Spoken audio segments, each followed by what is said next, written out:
السلام عليكم ورحمة الله وبركاته. أعزائي، في الفيديو ده إن شاء الله هتكلم إزاي نقيس الفي أون الخاص بالدايود. أنا عندي دايود أنود وكاثود، عايز أعرف الفي أون بتاعه. في الأفوميتر بتاعنا ده اختبارين أو طريقتين أقيس بيهم الفي أون بتاعنا. الاختبار الأول اللي هو اختيار المؤشر على ده، تمام، وعمل سيلكشن على وضع الدايود زي ما احنا شايفين كده، وبعدين أبدأ أقيس. أنا عندي الدايود عبارة عن أنود وكاثود. الكاثود بيبقى عليه شرطة لونها أخضر زي ما احنا شايفين كده، ده بوصله على النيجاتيف كده وبوصل الطرف الأول. لو بصيت على الأفوميتر قالي 477، ده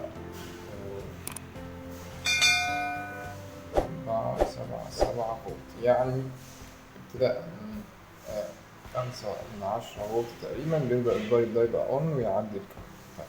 ده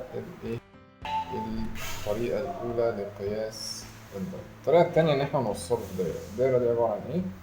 عبارة عن باور سبلاي نيجاتيف وبوزيتيف ليد عشان نشوف الإضاءة، وهوصل كاثود نيجاتيف أنود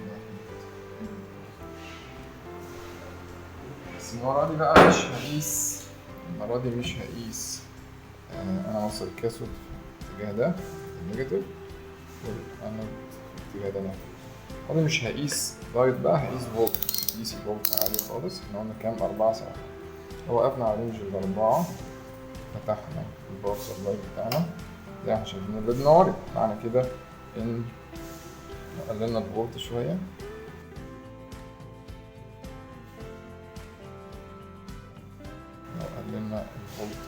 من هنا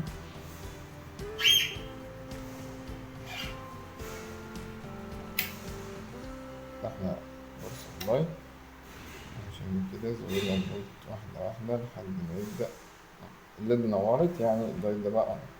فالمفروض دلوقتي احنا لو شفنا الفولت عليه كام هيطلع القيمة اللي احنا شفناها قبل كده اللي هي 477,000.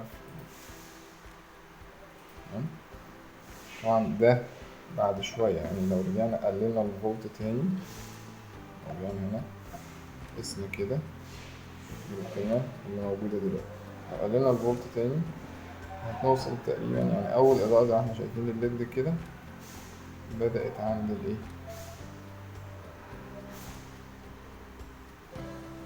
أول إضاءة بدأت تظهر للليد بدأت عند القيمة اللي هي 4/7.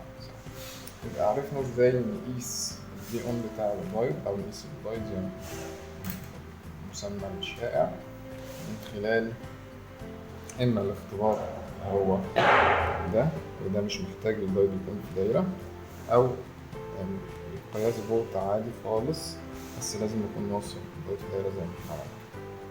وبكده نكون وصلنا لنهاية الفيديو بتاعنا. أرجو أن تكونوا استفدتم وأشوفكم على خير.